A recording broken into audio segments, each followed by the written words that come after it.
Welcome back, guys, to Fear Begins.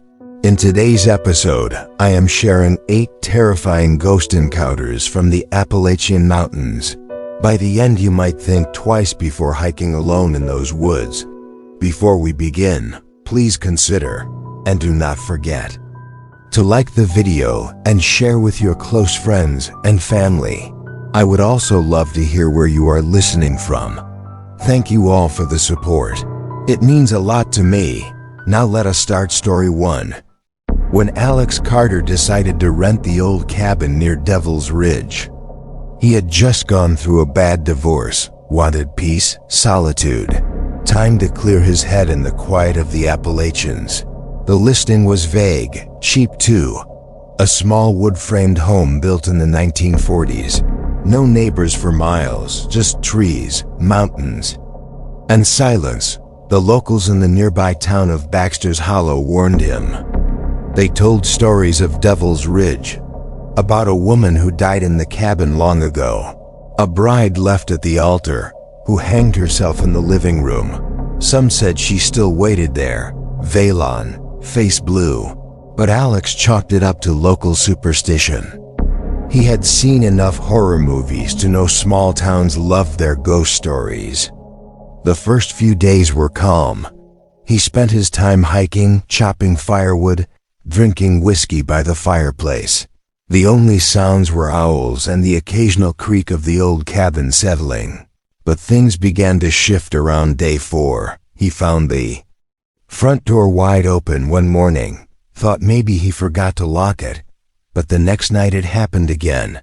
Then came the footsteps, soft, slow, across the wooden floor at night, always stopping outside his bedroom door. One night, he stayed up, with a flashlight and his hunting knife. When the footsteps came, he opened the door fast. Nothing was there, but the hall was ice cold, and he saw something on the floor, a single white petal, from a flower that had not bloomed in that region in years. Alex tried to leave the next morning, packed his bags, but when he turned the key in the ignition, nothing happened. The truck was dead.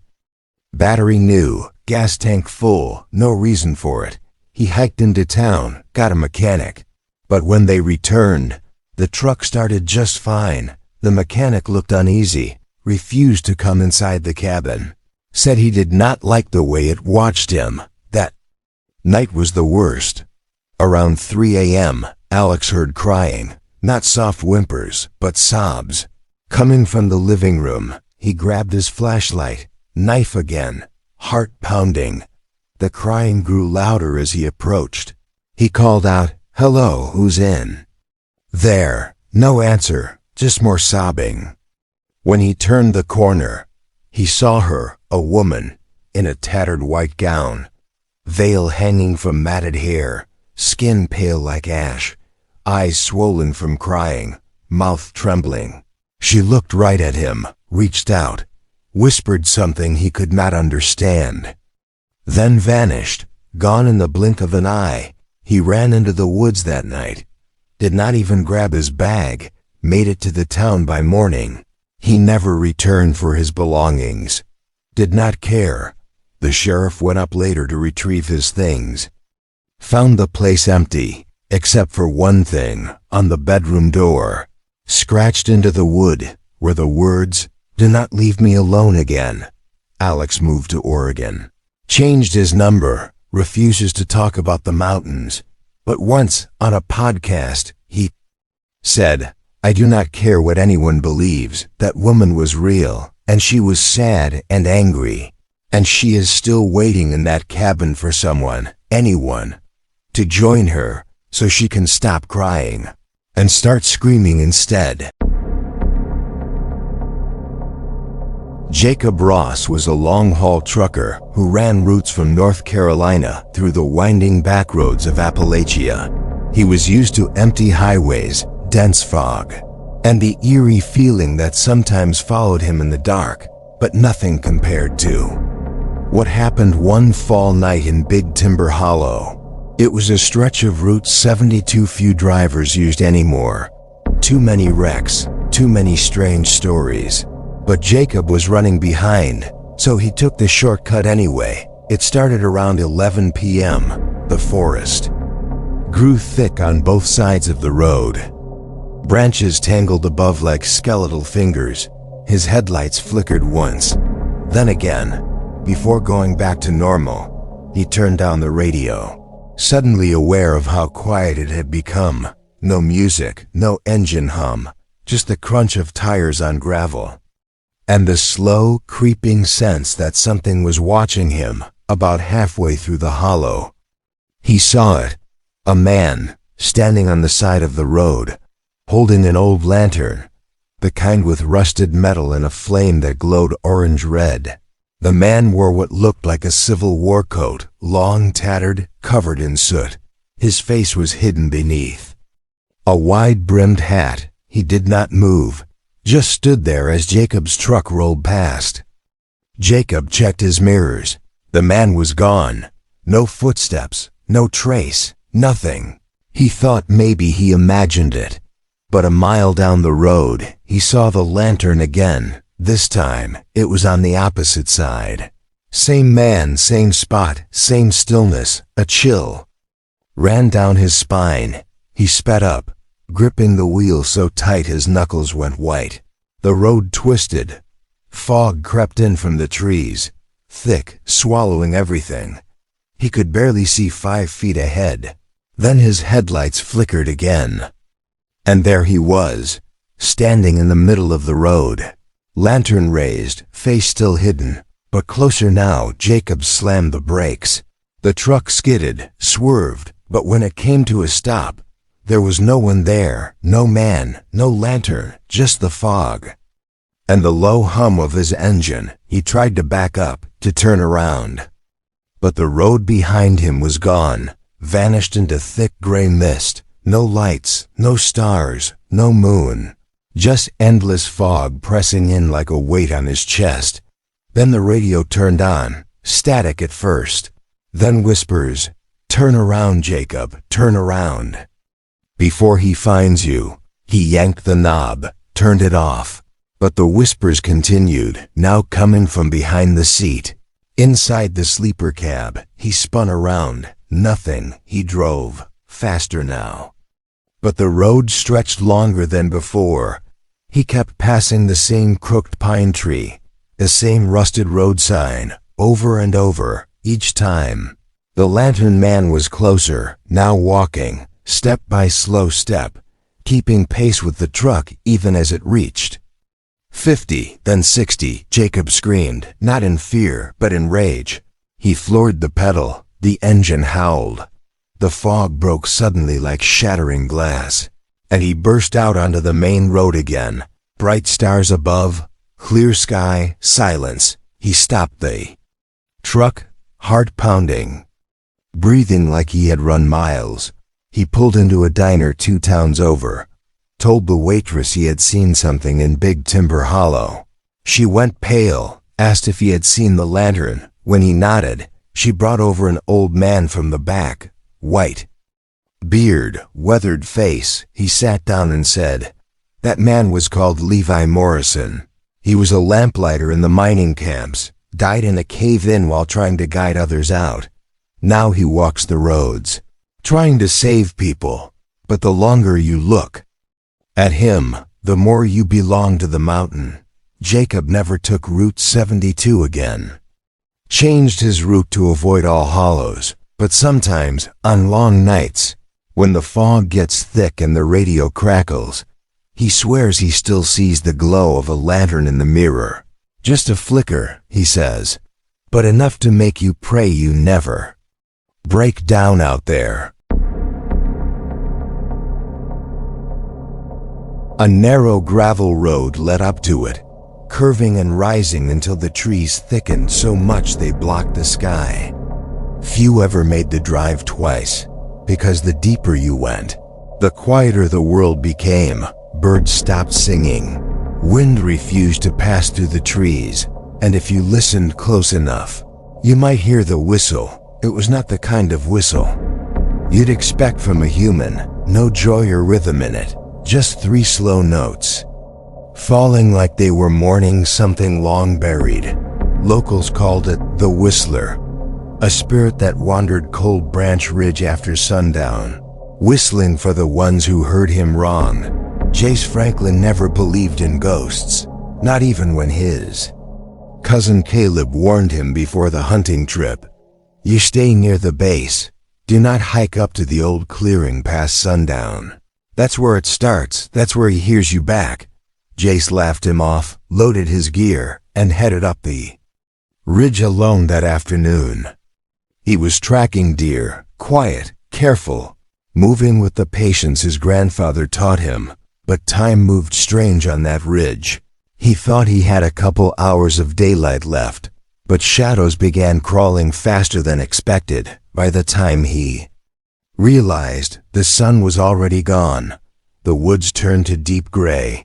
He set up camp near the edge of an old logging road, built a small fire, ate a sandwich, and leaned back against a tree. When he heard it, hoo, hoo, hoo, 3 notes, low and aching, coming from deep in the trees, he stood up fast, scanning the dark, thinking maybe it was another hunter messing with him. But he saw nothing, just dense forest and creeping fog. Then again, hoo, hoo, hoo. A little closer now, Jace called out. Who's there? Come on, you ain't funny. No answer, just silence, until the 3rd time. Right behind him, hoo, hoo, he turned, his flashlight catching something moving behind the trees. Just a flicker of motion. Long and pale, he dropped the light, heart pounding, pulled out his pistol. Come out, I'm armed, don't play with me. Silence. Then footsteps, slow and dragging, crunching leaves and breaking twigs. Coming from the fog, Jace backed away, flashlight shaking in his hand, and then he saw it, a figure, tall, almost touching the low branches, wrapped in tattered cloth like wet bandages. Its face was hollow, no eyes, just an open mouth. And the sound came from there. The whistle, not blown, not forced, just released, like wind escaping a forgotten cave. Hoo, hoo. Jace ran. Left everything, fire gear, gun, ran until his lungs tore and his knees buckled. But the sound followed him, not louder, not closer, just steady. Always 3 notes behind. He did not know how long he ran, but eventually he reached the base, where Caleb and another man were waiting by their truck. Jace collapsed into the gravel, muttering, "He's real, he's real." He whistled at me. He whistled right back. They brought him home, but Jace was never the same. He would not sleep indoors, kept his windows nailed shut, whistled to himself sometimes, the same 3 notes, like he was answering something only he could hear. Then one night, he vanished, truck still parked in his driveway, door wide open, no sign of struggle, just footprints leading into the woods, and that same cold wind whistling through the trees. Now, anytime someone goes missing in Cold Branch Ridge, locals gather and listen. If they hear those 3 slow notes, they know to stop the search. Because once you hear him back, you do not belong to yourself anymore. They say the fog comes thick through Crooked Pine Trail in late October. Not mist, not haze, but real heavy fog, like something alive. Something that swallows sound and light and reason. Dean Walker was a volunteer forest ranger, mostly part-time. During hunting season, he loved the Appalachian trails, loved the silence. He had grown up near Roane County, used to hike those same woods with his father, but Crooked Pine Trail was new to him. An area that had recently been reopened after years of closure. Flooding had washed away several bridges, locals claimed. Hikers vanished there, but officials blamed poor maps and wildlife. Dean was skeptical until that Halloween week. When he drew night patrol duty, the other rangers joked, "Watch out for the fog man." He laughed, thought it was another spooky tale, something to scare new volunteers, but as he would learn, the fogman was very real. At around 11 p.m., Dean parked his truck at the trailhead, radioed in, and began walking the loop trail. The fog was already setting in. Thick and strange, it moved low like it was creeping. He clicked on his headlamp, tightened his jacket, and walked into the trees. About 2 miles in, everything went quiet. No birds, no insects, no wind. Just the soft crunch of leaves under his boots, and the thick silence that pressed on his ears. He clicked his radio, but got only static. Tried again, still nothing. That was when he saw the figure up ahead. Barely visible, tall, thin, motionless. Shrouded by fog, Dean called out, "Sir, you okay?" No reply. He walked closer. The man did not move. Wore what looked like an old-style coat, long and tattered. A wide-brim hat shadowed his face. Dean got within 20 feet. Then the figure stepped back into thicker fog and vanished. Dean rushed forward, but no one was there. No footsteps, no broken branches, like the man had never existed. He thought maybe it was a hunter, but something in his gut told him no. This was different. This was wrong. He turned around to head back, but the trail was gone, swallowed by fog. He looked for markers, nothing. His GPS blinked red, dead signal. He started walking anyway, following instinct. But every few minutes, he saw the man again, always at a distance, always watching, never moving, until he would vanish once more. Dean called out again and again. No answer, only silence, and the fog, growing colder, thicker. He heard whispers now faint, coming from behind trees, above him, below him. Voices that said his name, soft and slow. "Dion, turn around. Come this way." He drew his sidearm, useless really, but it made him feel less helpless. Then he heard footsteps. Behind him, heavy, crunching leaves fast. He spun around, light scanning the trees. Nothing, no one. But something brushed his shoulder, cold as ice. He yelled, stumbled backward, fell onto the path. When he stood again, the fogman was right in front of him, closer than ever, 10 feet maybe. Dean shone his light, but the man's face stayed hidden under the hat. His coat moved like smoke, like it was part of the fog. And then he raised his hand, not to attack, but to point right at Dean's chest. The ranger could not move, could not breathe. His heart thundered. Eyes locked with a face he could barely see, but could feel. Pain, sorrow, something ancient, something not human. Then the fogman lowered his arm, turned, and disappeared into the mist. No sound, no trace, but the path reappeared, clear now, visible. Dean did not question it. He ran, all the way back to the truck.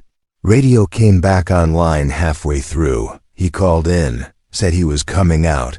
Did not explain, could not explain. Later, an old local came to the station, heard about Dean's sighting, told him a story. Decades ago, a surveyor got lost in that same area. Fog came in. He never found his way out. They say he died alone in the cold. Now he guides others, shows them the way back when the forest tries to claim them. Dean never went back, turned in his badge, but every Halloween he lights a candle, leaves it by his window, whispers, "Thank you," to the fogman, the spirit who haunts Crooked Pine Trail. Not to hurt, but to help and to remind us that some ghosts do not scream. They simply watch and wait and point us home. My cousin Jeremy had come down from Charleston for the fall, spending Halloween week with us in our family cabin near Harlan Creek, deep in the Appalachian woods, not near the town exactly, more like out in the stretch where there are no lights, no cell service, no neighbors, just old forest, a rusted gate, and trees that have stood since before the Civil War. Grandpa always told us never to wander past the split-rail fence behind the cabin. Said there was something in the woods. He called her the Hollow Girl. Said she walks at night, looking for warmth. And when she finds you, she takes it all, your voice, your thoughts, your body, until you are nothing but a hollow shell. We always thought it was a story to keep kids from getting lost in the woods. But that year, the woods felt wrong, cold, still, like the forest was holding its breath. Jeremy laughed when I mentioned it. Said we should go looking for her. But she's just some old ghost story, he said. I'll prove it. We will walk to the fence line at midnight. That night, with only our flashlights and jackets, we slipped out the back, walked to the fence. The moon hung low and yellow, the kind of moon that makes everything look like it is underwater. Jeremy hopped the fence. I hesitated, but followed. The ground felt colder past the wood posts. Like the earth itself knew we were not supposed to be there. We moved deeper, crunching leaves underfoot, branches scraping our arms. After 15 minutes, we saw something strange, a little cabin, falling apart, covered in moss and vines. Its roof caved in, the door hanging off the hinges. Jeremy shone his flashlight inside. It lit up the hollow space, empty, except for a rocking chair. Still moving, no wind, no animals, just that soft creak, back and forth, back and forth. Then Jeremy's light flickered and went out, so did mine. Complete darkness, total silence. Then we heard it, soft breathing. Too close behind us. I turned slowly. My light sputtered to life just for a second. And in that second, I saw her, a girl, or what used to be a girl. Pale skin that looked like paper, black eyes, mouth wide. But no sound came out, no voice, just a hollow gape, and her arms, so thin they looked like broken branches. Reached for Jeremy, he screamed, tried to run. But she was too fast. She grabbed his face, and he just froze, like all the life drained out of him. His mouth moved, but nothing came out. He dropped to his knees, eyes wide, silent, gone. I ran. Did not look back. The woods twisted. Every tree looked the same. I tripped, fell, got back up, kept running. Eventually I hit the fence, leapt over, collapsed on the porch, crying, sobbing. I do not remember much after that. Just Grandpa pulling me inside, locking the door, and lighting 3 candles. He whispered something in a language I did not know, and made me promise never to go past that fence again. The next morning, we went back. But Jeremy was gone. No trace, no footprints, no cabin, just woods. Grandpa looked sad, but not surprised. He told me the Hollow Girl used to be a real girl. From the 1800s, she was lost in a snowstorm, froze to death under a tree. Her soul never passed on. She walks the woods looking for warmth, trying to fill the void. But she takes too much, leaves only silence. For weeks after, I heard her voice. Not words, just a soft breath behind my ear. Especially at night, the porch light would flicker. The rocking chair would sway, and sometimes I would hear Jeremy's voice, calling from the woods, saying my name, but hollow, empty, like wind in a bottle. We never found him. The police searched for days, declared it a disappearance. No foul play, just another lost hiker. But I know better. I saw her. I know what she is. And I know that one day, she will call for me again. When the fog is thick, and the wind goes still, and the forest holds its breath. So if you ever find yourself walking near Harlan Creek, and you see a fence, old and worn, do not cross it. Do not follow the path. And if you hear a soft creak, like a rocking chair moving, run, because she is still there. The Hollow Girl, waiting, watching, and always hungry for the warmth that only the living can give. When I was a kid, my uncle used to tell this story about a place called Maple Hollow, a steep, forested valley tucked deep in the Appalachian Mountains, far from any paved road, far from any town. He used to say that if you went there after dark, you would hear music, not from people, but from something else, something old, something that never left back then. I thought it was just a story, a spooky tale to keep kids close to camp, but last fall, I learned the truth. And I wish I never did. I was hiking through West Virginia, planning to visit old ghost towns and forgotten cemeteries, a kind of macabre tradition I started after college. I wanted to find real haunted places, not tourist traps. And my uncle's tale about Maple Hollow came back to me, so I searched, found a trail map that marked an old overgrown path into the hollow. No campsites, no ranger signs, just a broken wooden sign that read, Maple Hollow 3 miles. I should have turned back right then, but curiosity pulled me in. I hiked for hours, no cell service. The air felt heavy, like the sky was pressing down on the earth. By dusk, I found a clearing.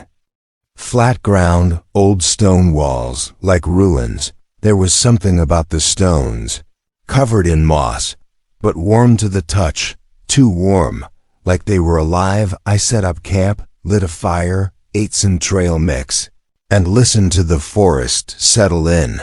Owls hooting, leaves rustling, normal sounds, until the wind stopped. The forest went silent, like everything was waiting. And then I heard it, music, faint at first, coming from the trees, voices low and soft, harmonizing. It was beautiful and terrifying all at once, like a church choir singing at the bottom of a well. I stepped away from the fire, staring into the darkness. The music got louder, closer. I could make out words now, Latin maybe, but the voices were not normal. They were layered, echoing, like dozens of people singing from everywhere and nowhere. Then I saw them, figures standing between the trees, barely visible, shimmering like heat waves. Their mouths were open, but their eyes were empty, like burned-out candle wicks. Their faces flickered in and out, not solid, not fully real. One of them raised an arm, and the others followed, pointing at me, still singing. My ears began to ring. Blood ran cold in my veins. I tried to move, but my legs locked, like the sound held me in place. They stepped closer, still not touching the ground, still not blinking. Their song grew louder until it filled my skull, and then one of them whispered, "Join us." That broke the spell. I turned and ran, grabbed my flashlight, my bag, did not even put out the fire, just ran back through the trail, through branches tearing at my jacket, roots trying to trip me. I ran until my lungs burned, until I saw that broken sign again. I did not stop until I hit my car. Drove all night, back to the nearest town, parked under a gas station light, and sat there shaking, not saying a word. Later, I looked it up, tried to find records about Maple Hollow, found an old mining ledger from the 1800s, said the town was built around a Methodist revival chapel. 32 residents, all perished in a landslide in 1883. Bodies never recovered. A preacher wrote in his journal that their spirits still sing the hymns of sorrow in the Valley of Ash. No one lives there now. The place was erased from maps. But I know it is still there, still full of that music, that endless, eerie choir, calling for someone to listen, calling for someone to join. Sometimes at night, when I am alone, I still hear that harmony in the wind, in the creak of my old cabin walls. And I worry that I did not leave them behind. That maybe, just maybe, they followed me, waiting for the night I stop resisting, and join the song forever. So if you ever find a path marked with a broken wooden sign, and the trees seem too still, too quiet, turn back, because the ghost choir of Maple Hollow never forgets a voice, and they are always looking for a new one to carry the tune. There's a place up near the Virginia-Kentucky border where the woods thicken like a maze and the trees grow so close together you can barely squeeze through without brushing bark.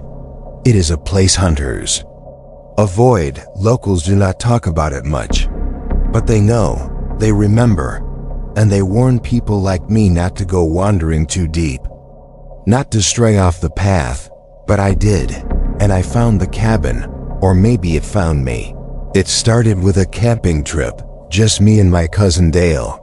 We were both into bushcraft and survival stuff. Spent weeks planning this trek, wanted to disappear into the mountains for a few days. No phones, no GPS, just old topo maps and instinct. We hiked in about 10 miles, set up near a creek, made a fire, cooked some trout. Everything felt perfect. Until the second night. That is when I first heard my name. It came from the woods. Past the tree line, a soft whisper. Caleb. I thought it was Dale messing with me, but he was snoring inside the tent. I stood there for a moment, frozen, then called out, but there was no answer. Just the sound of branches creaking and water bubbling in the distance. Eventually, I convinced myself I imagined it, but the next night, it happened again, louder this time, more urgent. Caleb. This time Dale heard it too, shot up from his sleeping bag, eyes wide, did not say anything, just looked at me. We grabbed our knives, listened. The forest had gone dead silent, no bugs, no wind, nothing. We decided to move closer to the creek. Figured maybe it was just echo or some animal.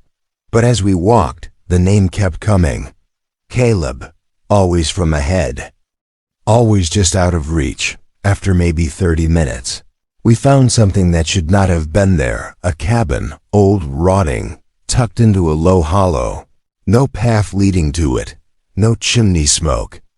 Just standing there, alone. The door was half open, and I swear I could hear breathing. Not from inside, but from the cabin itself, like the walls were inhaling, slow and shallow. Dale wanted to leave, but I could not move. Something was pulling me. My legs just walked on their own, towards the steps, up onto the porch, inside. There was no furniture, just dust, broken boards, cobwebs thick as curtains. But on the far wall, there was something carved, deep and deliberate. Dozens of names scratched into the wood, all in different handwriting, some in blood, and mine was at the bottom. Caleb Miller. I stared at it, could not look away, even when Dale screamed.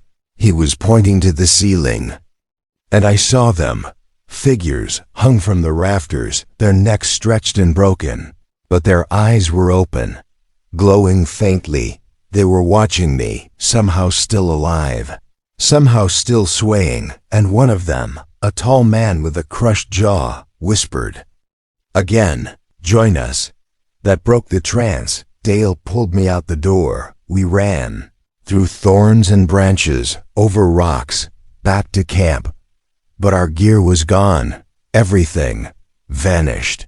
Like we had never been there. We did not sleep. We just huddled near the creek until daylight. When the sun rose, we found the trail again.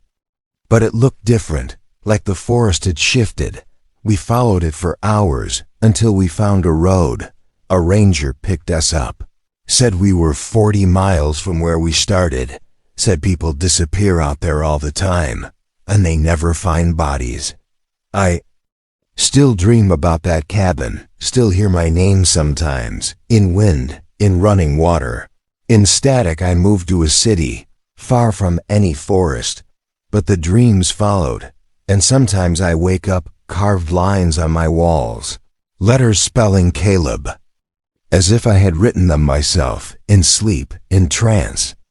Or maybe because I never really left that cabin, not all of me anyway.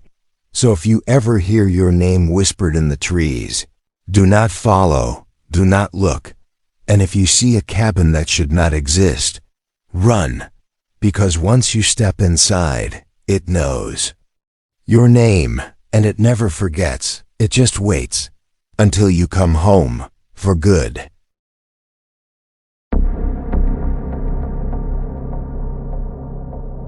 Boone Hollow is not on most maps.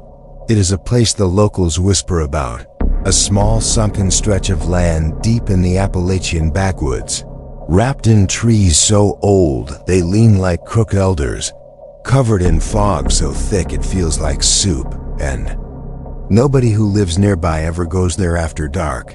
They say the fog moves on its own, that voices travel through it, and if you ever find yourself lost inside it, you are never truly alone.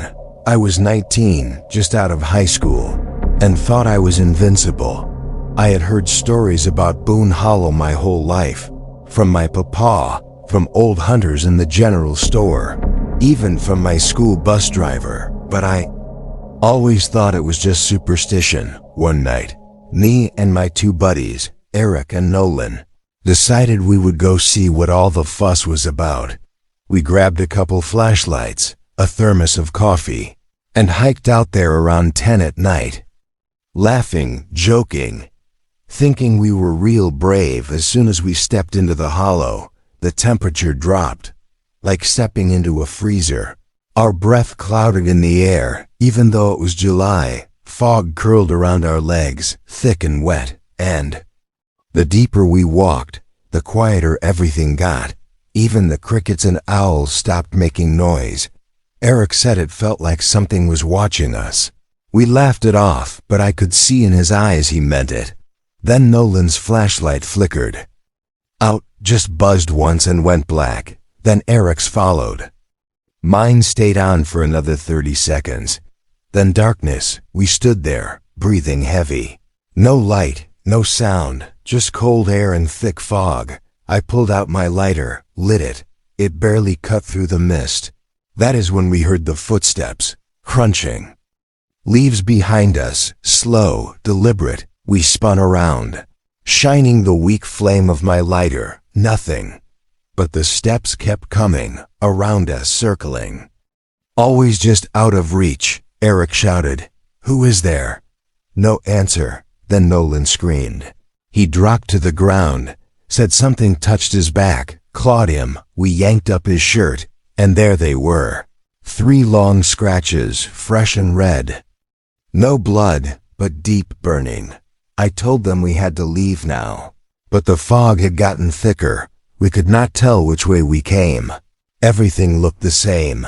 That is when the voices started, low whispers, in every direction, muttering words we could not understand. Sometimes our names, Eli, Nolan, Eric, over and over. The air got tighter, like it was squeezing us.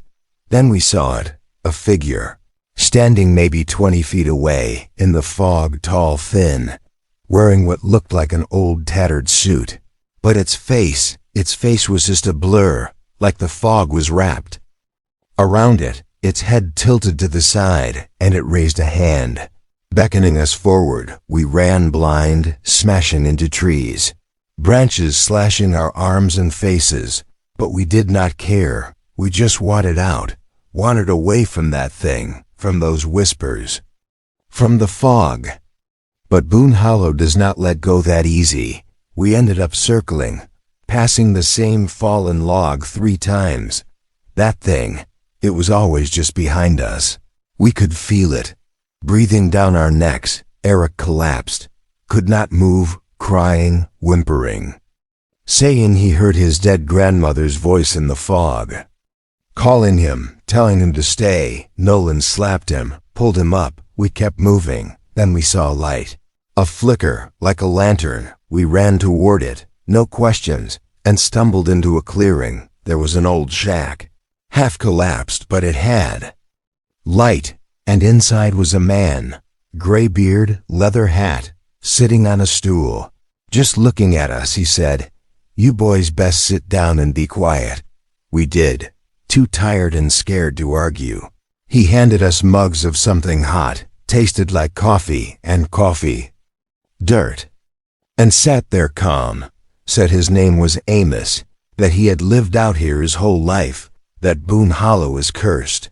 Said a preacher hung himself there in 1893, cursed the ground with his final breath, and ever since, something stayed behind.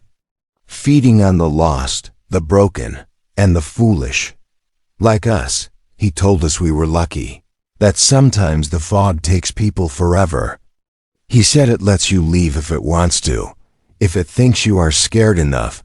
We asked him how to get out. He pointed behind the shack, sighed. Walk straight. Do not stop, no matter what you hear. We did as he said, no talking, just walked. Even when we heard voices behind us, even when we heard footsteps, even when something brushed against my leg, we just kept moving.